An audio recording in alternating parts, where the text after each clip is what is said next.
ருஷிக ராசிக்கு தான் டைம் நல்லா இல்லை. ஏன்னா 4ல் ராகு இருந்தால் அம்மாவுக்கு உடம்பு கெட்டு போயிடும். அம்மாவுக்கு 5ல் சனி இருந்தால் குழந்தைக்கு ஏதாவது ஒரு ப்ராப்ளம் வரும். 5ல் குழந்தை 2வது அதிபதி 8க்கு போனால் கண்டிப்பாக வீட்டை அடமான வைக்கிற மாதிரி ஆகிடும். கஷ்டத்தில் மாட்டிக்கிறீங்க. அதே மாதிரி உங்கள் ஜாதகத்தில் 10ல் கேத்துறது வேலையை கொஞ்சம் டிஸ்டர்ப் பண்ணிவிடுவார். அங்காரக்கன் கூட ராசாதிபதி 12க்கு வந்துடுவார். 13ஆம் தேதி தான் 13 வரைக்கும் உங்களுக்கு டைம் நல்லா இருக்கும். 13ஆம் தேதி தான் இந்த மாதம் அடுத்த அது வரைக்கும் ரொம்ப ப்ராப்ளம். ராசாதிபதி 12 போகக்கூடாது. ராசாதிபதி 12 போகக்கூடாது. 2 கூட 8 போகக்கூடாது. இது ரொம்ப டேஞ்சர். 4ல் சுகஸ்தானாதிபதியில் ராகு இருக்கக்கூடாது. 5ல் கேத்து இருந்தால் 5ல் என்ன பண்ணுறாரு, சனி 5லிருந்து 7வது அதிபதி பார்க்குறாரு.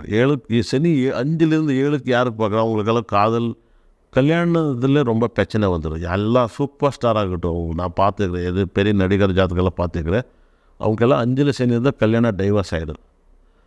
அந்த மாதிரி ஏதாவது உங்கள் புருஷனை நீங்கள் பிரிஞ்சு வாடுற மாதிரி வந்துடும். இந்த மாதத்தில் பிரிஞ்சு வாடுறது. ஆனால் வீட்டிலே நீங்கள் இருக்கிற யாரும் பேச மாட்டீங்க. ஒரு கோவக்காரம் படிச்சிருந்தா வீட்டிலே இருக்கிறோம். படிக்காதவங்களை என்ன பண்ணுறது, கோவப்பட்டுட்டு அப்பா விட்டு போயிடுவார். ஏதோ ஒரு பிரச்சனை சொல்லிவிட்டு அப்பா விட்டு, அந்த மாதிரிலாம் போகாதுங்க. இந்த மாதத்தில் இந்த மாதம் கழித்து சரியாயிடும். பிரச்சனை வராமல் பார்த்துக்கோங்க, கண்டிப்பாக நல்லாயிருக்கும்.